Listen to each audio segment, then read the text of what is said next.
Hello and welcome to the Ultimate Free Webinar Series by Wholistic Hounds. My name is Morgan Fitzgerald, and I'm a holistic dog groomer and animal Reiki practitioner, originally from Cleveland, Ohio, and currently located in Central Oregon. And once again, we have a very special guest, the Cat Lady from the UK. Hello. Thanks for being with us, Katie. It's good to be here again. So we are going to get started. I'm going to start us off with a brief introduction to herbalism for pets and go into canine specifics. And then I'll turn things over to Katie and she will talk to us about herbalism for cats. So, okay, herbalism for pets. A brief introduction. Herbs are a widespread group of plants that are valued for their medicinal benefits in both humans and animals. So animals participate in what is called zoopharmacognosy, which is when they self-select specific plants, soils, and insects to prevent or reduce harmful effects of pathogens and toxins. So they will ingest or apply these substances topically as a form of self-medication. A little bit of background about herbalism. So what we know. Herbs have been used medicinally for as long as humans have existed. So this means that herbalism is the oldest form of healthcare known to mankind. Archaeological excavations revealed remains of medicinal plants over 60,000 years back. And humans have even learned a lot of what they know by observing wild animals. And it's a very intuitive process when they're self-selecting. So healing with herbs. When using herbs for healing, it's important to source them organically. And this ensures that they are free from contaminants such as heavy metals or pesticides. Organically grown herbs will always offer more healing benefits than their conventionally grown counterparts.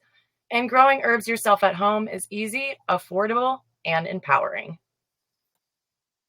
So we're going to talk about some of the most common types of herbal remedies that you'll hear about. And so the first one is an infusion. So remedies are made using either dried or fresh herbs. And so with infusions, they're typically made using dried herbs. And some examples of infusions would be teas or macerated oils. The second type is an extract or a tincture. So an extract or a tincture is a concentrated version of the plant, and they're made using a solvent. So tinctures are typically made using alcohol. And because alcohol can be toxic to animals, you want to avoid tinctures with animals and instead choose a glycerite or a vinegar extract, which are common and are pet safe. The next type is a salve. So salves are created for topical use, and they're typically made using herbs, infused oils, and wax. So usually beeswax is what is used, but plant-based waxes can be a great alternative. And the last two that we're going to mention are a poultice or a powder. So a poultice is when a plant material is applied to the body or skin using a cloth, and it's used to relieve soreness and inflammation. And a powder is an herb in powder form used as a nutritional supplement. And nutritional supplements can also be utilized through dried herbs or fresh herbs. So they don't always have to be in powdered form. We're going to talk just briefly about some adaptogens. Adaptogens are herbs that help the body adapt to stress and reach homeostasis. And so ashwagandha is good for both dogs and cats, and it helps adapt to stress, relieve symptoms of anxiety and depression, and can be taken daily. Reishi, which is actually a fungus, but is often used in herbal medicine, it increases immune function and adaptability to stressors, and it's filled with antioxidants and may even ward off cancer. And turmeric is another adaptogen. It's an anti-inflammatory. It supports immunity and digestion. And the chemical that's in turmeric that is medicinal is called curcumin. And the next one is echinacea. Echinacea supports immune system, especially during cold season, and is a natural antibiotic. So herbal medicine uses. Herbalism can assist with both acute and chronic health conditions. Consult a holistic veterinarian or certified canine herbalist, especially in the instance of chronic health conditions. Some of the things that herbalism can assist with are behavioral problems, digestive issues, kidney or bladder disease, parasites, skin problems, immune dysfunction, and more. So I'm going to go over just some of the most common herbs for canines, and a lot of these can actually be used with cats as well. So the first one is lavender. Lavender is calming and soothing. It helps ease anxiety, and it has amazing healing benefits when added to topical infusions. And chamomile, which is also a calming aid that helps to reduce anxiety and depression. It also helps with digestion, promotes healthy skin and eyes, and reduces allergies. Calendula is a great skin healer. It assists with drainage. It reduces inflammation, and it is especially good for the digestive and urinary tracts. Slippery elm is another one that can be used for both cats and dogs, and it can treat both constipation and diarrhea. And it helps heal the gut microbiome by creating a protective film on the mucous membranes. And slippery elm is another one that can be taken daily. Some more herbs for canines and other pets would be basil, filled with immune-boosting antioxidants. It's great for diabetes because it helps modulate blood sugar levels, and it is an anti-inflammatory. Cilantro helps to ease digestion and is filled with healthy nutrients. Cilantro is also used as a chelator, so that means it helps to remove heavy metal toxicity buildup. And next we have hemp. So non-psychoactive CBD, CBG, and CBN and other cannabinoids hold extreme medicinal value. It helps to ease anxiety, it offers pain relief, and is anti-cancer. For those of us in the United States, you can purchase CBD. It's legal, so you can find it over the counter. And I believe in the UK, you have to get a prescription from a veterinarian. So valerian is also good for cats and dogs.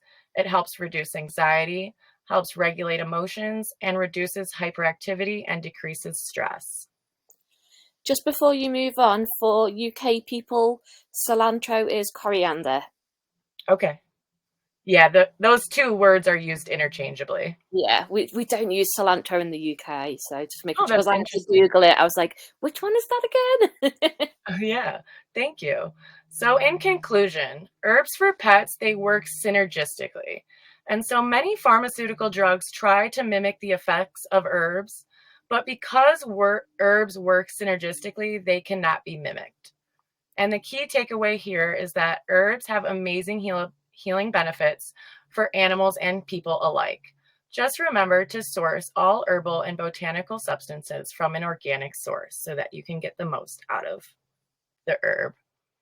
Okay, and just finishing up with some recommendations for applying herbalism. Number one is to always consult with a holistic veterinarian when you're incorporating any new herbal preparations, but especially if your pet has a current health problem, as some herbs can interact with prescription medications. Number two, if you're wanting to learn more about herbalism for pets, would be to pick up the book Natural Health for Dogs and Cats, which is by Dr. Richard Pitcairn, and it includes common herbal and homeopathic remedies for common ailments in cats and dogs. Okay, and that's all I have. So, Katie, we'll turn So it over to you, and you the can talk to main us one that would about. contraindicate prescriptions that I've come across is St. John's wort. That the rest, there's some that have contraindications for pregnancy, but St. John's wort is the main one in terms of medication that I've come across so far. So let me figure out how to share my screen. One sec. Apparently I have a million things open. Window, there we go. Right, so can you just say yes if you can see that, please? Yes. Okay, fabulous. Right, I'm just going to go down the slides. It's quicker than trying to figure out how to make it start. So the way I use herbs is not strictly herbalism, it's more zoopharmacognosy. I use it as sensory enrichment and psych aromatica. I've been working with cats professionally for over 7 years now over in the UK. So I'm primarily a cat groomer working holistically, but I also do a bit of behaviour, bit of anatomy, physiology, traditional Chinese medicine, etc. I focus just on cats. They get a bit of a rough deal. We tend to put most of our focus on dogs and horses, so I'm always here for the cats. Botanicals I use, so today we're just going to talk about the dried herbs or fresh herbs, which are actually my favourites to use with cats. Excuse my cats, they're just having a fight in the background. One of them's blind and the other one likes to smack her in the face, which is delightful. So I always have a selection with me of around 5 or so dried herbs at all times, and the cats will always start sniffing around my bag in general because they can smell the herbs in there. I'm there usually to groom the cat or to microchip, and it's a lovely way to introduce my clients to the idea of cats self-selecting the herbs, because they can literally watch the cat do it in real time, which is great for those who are a bit skeptical and think it's a bit woo-woo. So the way I do it is I do like a herb mat or a herb station. You get out your large blanket, your tea towel, a towel, whatever it is, something cozy, lay it on the floor. You get your herbs that you think your cat might like. So start with some catnip, some valerian. You put a bit of each one in a separate place, and then the cat will go to wherever it wants to. It'll come in and out. They might lie down. They might just go for a minute and then come back to it later on when you're not standing staring at them. They like to do it sometimes in privacy. So sometimes you'll come down and find the blanket all messed up and you've not seen what's happened with it. And sometimes they just sit and go into a trance. So some of the positive responses that you're looking for in cats when they're working with herbs, it's check with different species, but cats, it's things like blinking, yawning, licking their lips, grooming, rolling in the herbs. They might eat them. They might go into that trance-like state, like I said, where they're just sitting and staring into space. And they might just want to sit near and just inhale the smell. And then that phlegm response that I think I talked about last time, where they do a kind of sneer face because they have another scent organ, which is at the top of the roof of the mouth and the bottom of the nose, called the vomeronasal organ. And it goes to a completely separate part of the brain than the nasal smell olfactory system goes to. So it's a whole different way of processing, and they use it a lot with pheromones. So if you see that face, it's a good face. So just some pictures of cats having rolled around on blankets with herbs on. One's a bit of a chunky one called Nala. Bless her, she's on a diet. And then we've got Scar, who you can see yawning and stretching. And then another cat here just licking their lips, which again is a good sign. So the herbs that cats often select are valerian root, which is so good for anxiety in cats. It's also got sedative properties. Calendula, which is great for older cats for inflammation. It's good for low mood. It's like sunshine. Chamomile is really good for itchy skin, and again, really good for anxiety, and cats are quite anxious animals. Comfrey, I always offer to older cats. It's great for inflammation, things like arthritis and joint pain. Peppermint and catnip are both really good for tummy upsets. Peppermint is really good to help your cat focus, and catnip also is just fun and enrichment linked as well. If they don't react to it, it might be that they don't have the gene that recognises it though. So don't give up. Do try other herbs. Valerian is a great one to go for. It's a really great way to use natural remedies to work with your cats. I don't ever mix the herbs. I always keep them separate. I don't do things like tinctures and salves, and occasionally an infusion, so like a cold tea or something, but generally with cats it's just the dried and the fresh herbs. Let me just come out of that. I'm just going to see if this works. Can you just say yes if you can see a video there? I don't see it, no. Okay, let me figure out how to come back off here, stop sharing. I've got hopefully another minute or two. Give me one sec while I click window. Here he is. Can you see Scar there? Yeah. Okay, so it's just a short video and it just shows you, I'm just going to show you some of the ways that you can see a cat interacting positively with herbs. So we talked about the rolling, the yawning, the grooming. So I'll just press play. So don't worry about sound. So he's got 2 herbs out here. One is comfrey, I think, and one is valerian. And he's chosen to come and sit with this towel. So the valerian in particular can show like quite playful signs. So the kicking, the bunny kicking. His owner took this video for me after I dropped some herbs off. So he's having a lovely little time there, as you can see. Super cute. Going back to the grooming, the rolling, the licking, just having a great time. And in no way is this forced upon him. He has chosen to go and sit with these herbs. And when he's had enough, he can walk off. You can leave it down 24/7 and he can go back whenever he wants. I will just see if I can share one more quick video. Tell me if you need me to stop.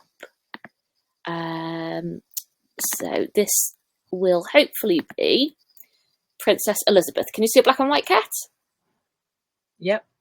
Fabulous. Oh, yes, go ahead. Hello, this is Princess Elizabeth. She's never liked catnip, so we've tried a couple of other herbs, and she definitely likes calendula. She's having the best time. She can't get enough. Good girl, look at you rolling around. So that is just another example of a cat living its best life with herbs. Sometimes it's a lot less demonstrative, where they just sit and they just sit on the herb. Sometimes if they've got a body part they need to put with the herb, they'll sit with that part over the herb, so maybe their chest or their back end, which is really lovely to see. And I love seeing them go into that trance state where they're just staring off, barely blinking into the middle distance with those soft eyes, and you're like, oh, you can see them just processing the lovely beneficial effects of the herbs. It's very beautiful. Thank you so much for sharing those videos. I think that's really helpful for people to see. So would you just let everyone know where they can find you, social media, etc.? So I am the Cat Lady, and it's cat with a K. I am website, I am Facebook, I am Instagram, I am LinkedIn under my name, which is Katie Gwilt with a G. So yeah, you can find me all over the place.